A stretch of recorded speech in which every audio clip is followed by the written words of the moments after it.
طبعا اكيد تابعته، يعني انا ما اتفرجتش على الماتش، انا اتفرجت على ملخص الماتش، المباراه بتاعت اهلي جده والمباراه بتاعت بيراميدز.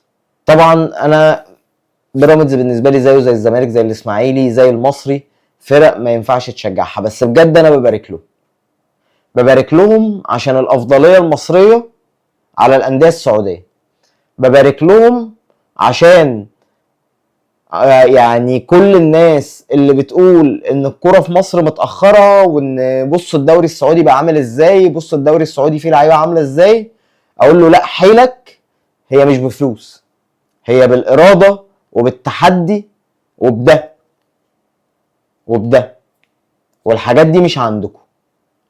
عشان كده اي فريق مصري بيقابلكم بيحط عليكم. عشان كده الاهلي لما لعب الهلال وقلتوا هتذبحونا وهتقطعونا غلبناكم 4. عشان كده لما بتوع اتحاد جدة قالوا الهلال غير واحنا غير والوضع والحقيقة والحايكي والميكي والكلام ده، غلبناكم 3-1. عشان كده العين الاماراتي لما قال جالكم معذب اسيا وجالكم بطل اسيا وجالكم زعيم اسيا، خد على عينه 3.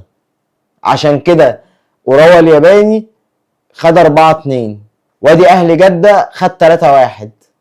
والهلال لو لعب الاهلي تاني سواء في بطوله رسميه ولا في بطوله وديه هيتحط عليه تاني، عشان هي مش بالفلوس والله، هي بالروح.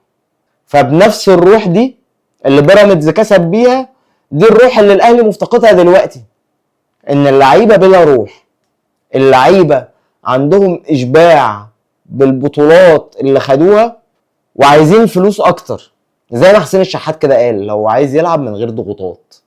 فلعيبه الاهلي عايزه تلعب من غير ضغوطات، لعيبه الاهلي عايزه تنزل تلعب حجوزات خماسي مع ابراهيم فايق وشيكابالا.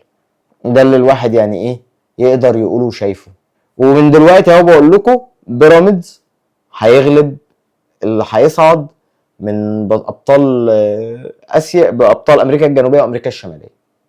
انا متوقع بيراميدز هيلاعب بطل اوروبا على النهائي وهيتغلب في النهائي، بس هياخد البطوله بتاعت ال5 قارات، وهيبقى اول نادي عربي وافريقي ياخد البطوله بتاعت ال5 قارات.